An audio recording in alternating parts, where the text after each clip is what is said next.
Hello everyone, and welcome back to the second half of the Spice Cat show here at Loralie Designs. In this episode, I would like to show you the two embroidery groups which coordinate with the Spice Cats collection. I've done two groups. One of them is a traditional filled group and the other is not, so be sure and stay tuned for that.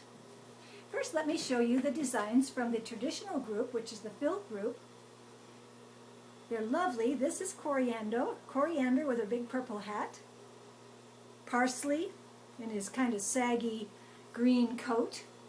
We have white pepper in her ladylike hat and bag, juniper in his fun striped vest and polka dot tie.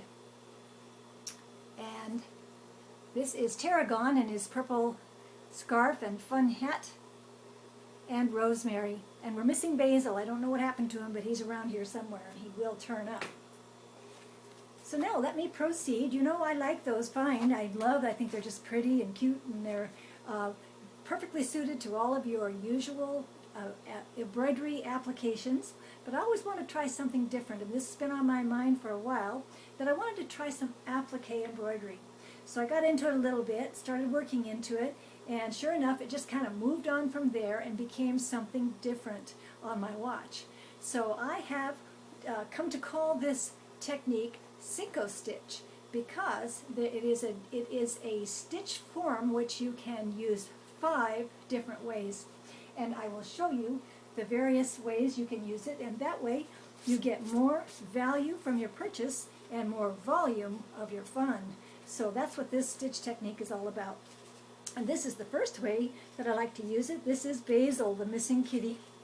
This is a very, what you would call an outline stitch, where the stitch is like a running, almost like free motion. That's the look I like. That's what I'm going for, is kind of a free motion look. So it's very simple and quick. It stitches out very quickly. These designs stitch out in about 7 to 9 minutes, and they run over and over again, one color. And you can use them in very fun, kind of fast, simple ways, and I'll show you an example. This is from a previous collection. This is from the Sophisticateds group, but it's a great way to use a simple line work design like that and pull in all your fun black and whites, for instance, or any color you want to work with, to create a fun, quick lap quilt. How cute is that? So that's the first way to use this stitch technique. The next thing I like to do is color.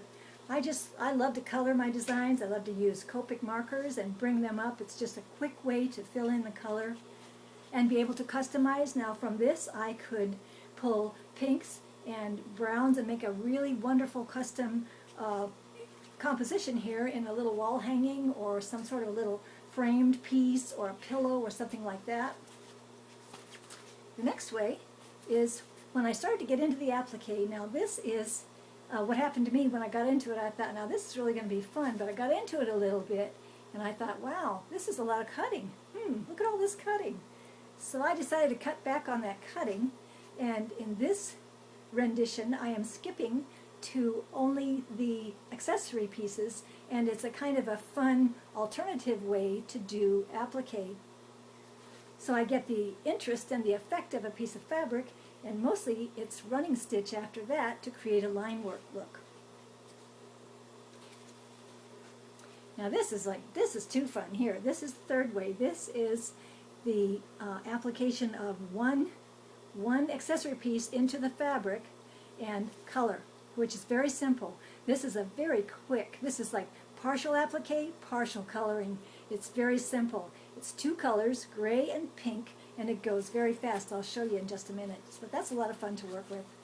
And then the final way is with complete applique, which I tried a couple times, as I said. And what was fun about this, I used fancy fabric with this. I used a taffeta and a satin here to get some sheen. And of course the eyes and whites of the eyes, all that fill in real nice. And when I got finished and got it trimmed up, I took my toothbrush to it and started working it over. And I got this wonderful fringed edge, which I thought was especially cute in these cat designs. So that's the fun you can have with all 5 ways of the fun that you can have with this embroidery. Now I'll show you a couple of things that I did with a couple of the types. this is my couple of cats window pane wall hanging. No, couple of cat couples wall hanging, window pane wall hanging. I can't even say it myself. So anyway, this is the use of the partial applique and the outline stitching. Isn't that fun? I think it's just very interesting because you can pick up the colors in your fabric and have the interest of an extra fabric texture there and surface and still get it done quickly. And then here's a way that I have used the colored embroidery with applique. This is partial applique again. It's got the taffeta and the satin and a print up in his hat, and then I just did a quick coloring job on it, and I'll show you how to do that. But isn't that fun? I just think it's a great, interesting way to mix up your media. This is a mixed media show. Okay, so here's a little illustration of this coloring. You will see how simple it is. First we have to pick a good cat color. What do you think? Maybe I would like to use a gray. Do I have a gray here? Yes, here's a gray. And in this case, this is juniper. And all I'm going to do is take this marker and kind of barely kind of rough it out. You know, you find that depends on how wet your marker is, how much it's going to run. That's always the question people ask, is this going to run all over the place? Well, if your marker isn't really damp, no, it won't run. So I've got a little gray on there, and you do it in sections, and here I'm going to just put a little bit of cheek on there. It's like magic. It's just a little bit of color, and your design changes just like that. Maybe some cats, I think cats have pink in their ear, don't you? Maybe I put a little bit under his lip too, just some places where you think might make sense. And then I'm sorry I did that. But it's okay, you know, like I said, they stitch out in 7 minutes, and you can just do another one pretty quickly. And you can come in and kind of do a little more shading, maybe make it a little dark here and there. And this cat, let's see, he has on a tie and a vest, and maybe these little feet would be gray. And this is probably his little tummy down there, so we'll do it gray. I think my marker's a little bit dry. In that case, you're daubing and dabbing. And I like this V05 color. It's a really nice pink, and I think probably give him a pretty splashy, maybe a diagonal striped tie. How's that? See how quick that happens and how simple? It doesn't have to be fancy. And then maybe I'll put his tie color over on this side of his vest. And I think maybe he lives in Florida somewhere, don't you? So I'm going to make him kind of tropical looking. And maybe I'll put this one over here. This is so simple to color. Should I use a different green? I could just use some different green, all those cool palm trees down that way. This one is nice. Maybe one more over here. See, I smeared, that's okay. And then I'll take a light pink. How about a lighter pink? And this one right here. You see how cute he's coming up? And it's just nothing to it. There's just nothing to it. Maybe even some coral here on here. A little orange color. Maybe a few freckles.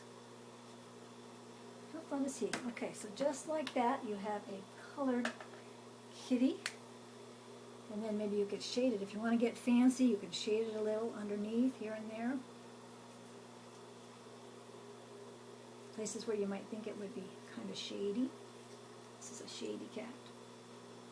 So there you have it. How cute is that? So, oops, I didn't get his tail. You see how simple that is to remedy. You just run up there with it like that. And there you have it. So there you have the Spice Cats embroidery. Is that fun? 5 ways, even 6 if you count filled. So go have a ton of spicy fun with my embroidery designs. Thanks for coming, and I'll see you next time. Bye-bye.